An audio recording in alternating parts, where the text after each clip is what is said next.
Welcome back to Is Anything Real in Paid Advertising, the podcast where we decant the BS, swirl around the dashboards, and toast the people still doing things that actually work. I'm your host, Adam W. Barney, and today's guest is someone I'd gladly split a bottle with and hire to fix my brand strategy. Megumi, founder of Merobebe. She's helping authors build credibility, not chase bestseller lists, and she's built a passionate, wine-fueled community without ever boosting a post. Let's pour one and get into it. Megumi, welcome. Thank you. Happy to be here. Awesome. First off, tell us about this recent pivot. How did you find yourself deep in book marketing for authors, especially keynote speakers? Yeah, so it kind of happened by accident. I was on the corporate side, agency side, and then I was at a startup, and then I started doing freelance marketing and somehow got connected to some keynote speakers, and one thing led to another. And keynote speakers also write books. And one day one of them was like, "Can you help me with my book launch?" And I said, "I will be honest, I've done marketing, I've done keynote speaker marketing, but I've never done book marketing." And they were like, "We'll learn together." And I was like, "Great." And now I am fully entrenched in the book world. All So right. interesting. Yeah.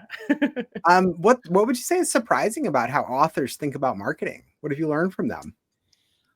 Honestly, so many of them, and I will say this has specifically been in the nonfiction space that I've Yeah. worked in. They aren't necessarily thinking about marketing, right? Like a lot of them, especially in this lane I found myself in, are keynote speakers, are consultants, they're coaches. And so they understand that marketing is important. A lot of them have Mm. understood the importance of marketing themselves and being their own salesperson, so to speak, in order to book new gigs, promote their work, get new clients. But book marketing is also oddly specific. You need someone to purchase this thing that's not urgent. Yeah. I want you to purchase the book now. And it's not a high lift. I'm not asking you to pay me $1,000 for a coaching series. I'm asking you to pay maybe $20 for one Yeah. book. But I need to convince you, I would like to convince you to buy the book now. And so how do we do that instead of like, maybe I'll put it on my list and maybe I'll buy it. Maybe I'll read it someday. Mm. That's a good point. And most of those authors also aren't trying to sell copies or sell themselves. But how would you say having a book shifts someone's positioning, even if it doesn't make money? I think a lot of it is credibility, right? To be able to say, hey, I have this book and I wrote a book. It adds this sort of gravitas, I think, to be able to say also, like, founder, author, speaker, author. And especially, obviously, if your book does well, if it gets good Yeah. reviews, those are just additional things that you can point to when you're trying to grow the rest of your business, whether it's speaking or Yeah. coaching, consulting to get more clients. Right. I mean, I totally felt that with, my own first book, Make Your Own Glass Half Full. It wasn't necessarily about royalty checks. It was more about opening doors, and it helps you feel like you're guiding folks in some way. And I love that you're guiding folks through that same book as a platform kind of a journey as well. As also just cool, right? To be able to say, I wrote a book. I mean, that's just whether it adds value. I mean, it will add value, but even if it didn't, I think that's also, I think Right. it would be really cool to just write a book. So congratulations on writing a book. Very It's hard. fun. It's fun. It's a big lift. Let's Yes. move to Merobebe, which I love. You've built a storytelling first wine brand that digs into women winemakers and also shares real people, real opinions with zero ad budget. What lessons from the wine world apply to marketing? Honestly, the wine thing is a very selfish endeavor for me. I love wine and I wanted an excuse to be able to keep drinking wine. Not that you ever need an excuse to keep drinking wine. And so I was like, but I'm studying wine, so I need to keep drinking. And I really think that community is so important. I know community is such an overused word now, especially in marketing. And I do believe that there is something about finding a reason to bring people together. So for me, that was wine and with a focus on women and, like you said, women winemakers. Um, and I do think it is interesting the more I learn about wine, the marketing that goes behind wine. I want to clarify, I've Mhm. never worked in wine marketing, but I have talked to people who do work in wine marketing. And there are just as many, I mean, it's the same thing, right? At the end of the day, marketing is convincing someone to buy or consider your product or your service. Same thing with wine. You're trying to sell the producer. So let's say Adam's wine. You're trying to Yep. convince people Adam's wine is great. And then you want to convince people that they should buy Adam's wine's cab or Yep. Pinot Noir or whatever. And so you need to do the label and the language. And so, especially when studying, learning about all these different terms, and people talk about how sommeliers are snobs, and there's all these like fancy wine terms, but so many of them are also total BS, right? They don't Yep. mean anything. Like producer select or winemaker select or barrel select or reserve in America, Yep. specifically. Those words don't mean anything, but especially in wine where there can be so much lack of knowledge in the consumer space, especially because it feels so foreign, or it can Yep. feel so arrogant, honestly, and aloof, and you might feel like, oh, I don't know enough. I think it's really interesting that I'm not trying to poo-poo the wine marketing people at all, but it's definitely an interesting sort of world where the consumers specifically are behind such a big knowledge barrier. And it kind of feels in some circles that they want to keep it that way. There are plenty of Right. people who are trying to make wine knowledge more accessible. But and then on the other hand, there's all these words that do really mean something and are very complicated concepts, and also words that mean absolutely nothing but just make the bottle look nicer. I love how that gets into sort of, the flavor, nuance, personal palettes. They all show up in the mix, but Mhm. we're also in a bit of a generational shift in terms of alcohol consumption in general and approach to wine. How do you see that continues to possibly evolve and especially affect women winemakers over the next 5 years or so? Yeah, it's really fascinating. I feel like remember back when millennials were killing all of the industries? It's like Hmm. millennials are killing this, millennials are killing that. Now I feel like, especially in alcohol and wine, it's Gen Z isn't drinking, Gen Z isn't drinking at all. And actually, I think it's been this year, there's been a few studies that are like, actually, Gen Z is drinking. It's like, yeah, some of them were maybe couldn't afford to drink, maybe they were interested and now they're interested. Maybe the world is just so screwed up enough that they're like, "You're right, we need to drink." I don't know. I looked into the research on why they're drinking, but Right. um, I don't think that it's going away. I think that there is such a small number of female winemakers, and I'm not going to give a whole history lesson now, but if you think Yep. about the fact that women couldn't own land, women couldn't get a business loan without their husband's approval, yada, yada, yada. Land has been passed down from generation to generation. Of course, women didn't have access to the capital or the land in order to make their own wine. So that is changing. And I hope to see more and more women and also people of color making wine, because the majority of winemakers or sorry, the majority of wine consumers in America are women. And so it only makes sense that the people who are making the wine are the people who are drinking the wine. Similar Right. to beauty and fashion. I'm not going to do my whole rant, but it's like the CEOs, the straight old white men Yep. CEOs at the top of these fashion and beauty companies telling women what they should look like. And it's the same thing with wine. And so I would love to see that shift. And I think that that shift is going to keep on happening, especially as there's more ways to make wine where you don't have to own your own vineyard. You don't need the land. You can buy grapes from other places and make it yourself. That's becoming more acceptable. So I'm really interested to see how that changes. The evolution. I mean, there's also, if you do want to rant a little bit, there's the impact of climate change on wine production. That's another piece of the puzzle. But I think that there's an aspect you focus on where you're not just posting for conversation. You're trying to educate the world from a connection standpoint and actually introduce people. And you said something to me before that I wrote down, that trust is built like wine in the cellar, not on the shelf. And that's a bit of the piece of the puzzle there, right?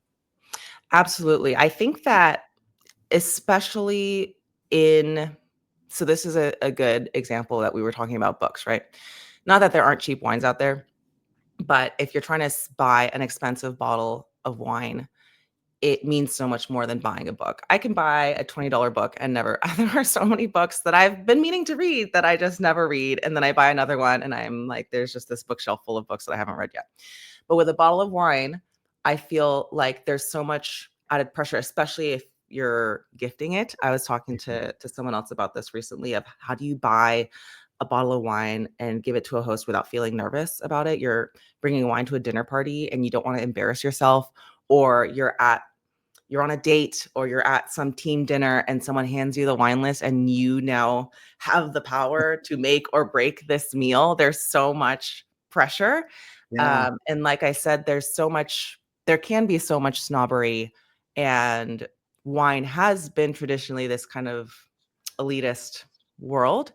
And so that barrier is something I'm trying to break down, because really it should be about a conversation and about, it's just a drink, right? Right. Like it's just grape juice that's been fermented, Right. and there's been a lot of money that has been put into this grape juice Yep. sometimes, but it's something that should be enjoyed and hopefully enjoyed with other people. It's a way to bring people together and build trust amongst each other. And you, especially if you have a little bit of that social lubricant, hopefully it Right. lets you open up a little bit more. And so that's kind of where, for me, that community aspect comes in.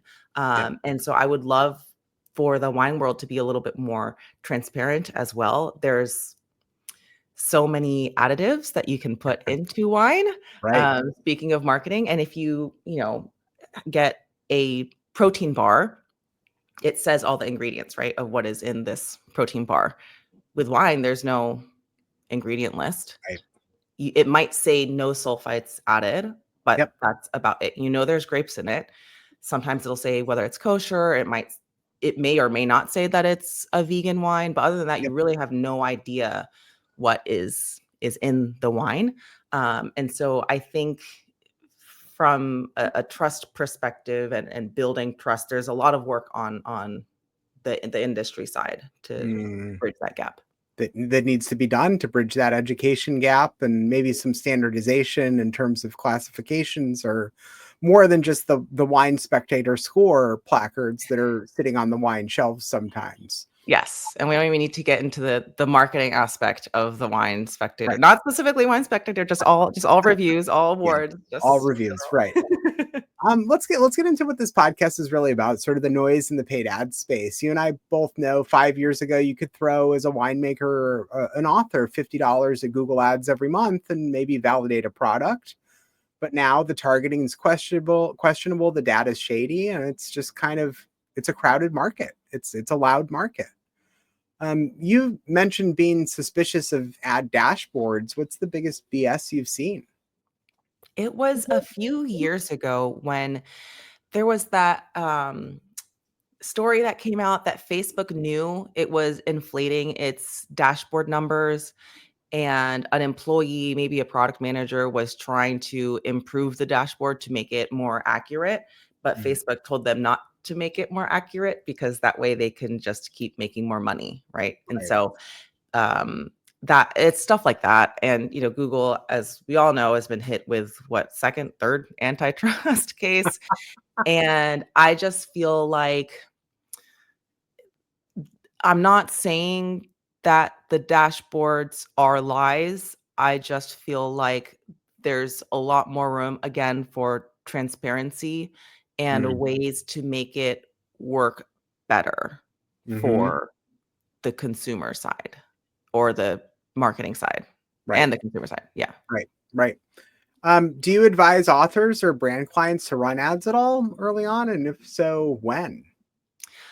I honestly haven't. I'm not against it. And honestly, I think that for authors, especially, Amazon, no matter what you think about Amazon, Amazon is extremely important for authors.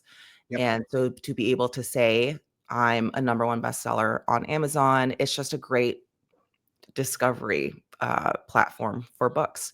Right. And so I know that buying ads on Amazon is a big thing to do for authors. I don't know if I would necessarily want to recommend that they buy ads on Meta to run on Facebook or something. If Yeah. maybe if that's their target, I don't know. Yeah. So I haven't done it, but I wouldn't be against Amazon if someone was like, I have so much money to throw at this, right? But Yep. a lot of times, and I think a lot of people don't realize, and Adam, as you know, it's not like some publisher, and this is if you're working with a publisher, some publisher gives you a book deal and then they're like, here's $1 million to promote your book. They're kind of like, here's your book deal. We'll publish it. When we publish it, good luck. Yep. Is the short and short of it. But so you don't have all this money. If you're a Tony Robbins, and you're publishing your bajillionth book and Right. then you have so much money, sure, run some ads. But if this is your first book and you don't have this massive ad budget, I don't think you need, I think there are other things you can do. Yeah. I'll put it that way. Yeah. I mean, have you ever had an Instagram ad ever worked for you? No. Right? I mean, that I dropped about $1,500 on Meta ads earlier this year and I got nothing, not a single qualified lead. And that was me beginning to ask, this is anything real in this space sort of moment. Yeah. I will say there's one client I work with and they do concerts. And I have done ads for those through Meta. Hmm. I believe that has been successful, but it has been a very limited budget. It's a nonprofit that hosts some events sometimes, and so they have concerts. But it's also a much older audience. It's like classical music, so Facebook Mhm. is like the perfect audience, right? Like there are Right. audiences on Facebook still. So that has worked. Has it been this, mind-blowing result? No, but I that's really the only time where I've been like, yeah, it's worth throwing like a few $100s at this. Interesting. Okay. Megumi, this was incredible. From books to bottles to branding, you're really showing everyone listening here that the path to resonance isn't through hacks. It's truly through hospitality. Where can folks find you, follow Merobebe, or connect with you about book or brand marketing? Yeah, you can find me on LinkedIn at Megumi Calver, on Instagram at Megumi Calver. My website is megumicalver.com. So you can find me in all the places under Megumi Calver. Awesome. And those will all be linked below, of course. Megumi, final question. Someone listening right now is wondering if they have to run ads to grow. What's your real talk answer? If they have to run ads to grow, I would say if you truly have the money to throw ads at something and you are okay with it not working potentially, that's the kind of budget you have, then do it. Otherwise, I would try to find another way. Put that money towards something else. Something else. Something Something else. else. I appreciate that. At least until you validate it and know that it works, right? Yeah. And then, Or at least test it. Take a small part of that budget and test it to really yep. see what works. I mean, I don't want to come on here and be like, paid advertising is fake and it doesn't work at all. It can work, but I do think that there's a very specific strategy that you have to use and for specific products and with specific Yep. budget. I love it. Awesome. Well, thank you, Megumi. This has been Is Anything Real in Paid Advertising, the show where we toast the truth, tribe, and trying stuff that actually connects. Subscribe, leave a review, and check the show notes for links to Megumi and Merobebe. Thank you again, Megumi. Thank you.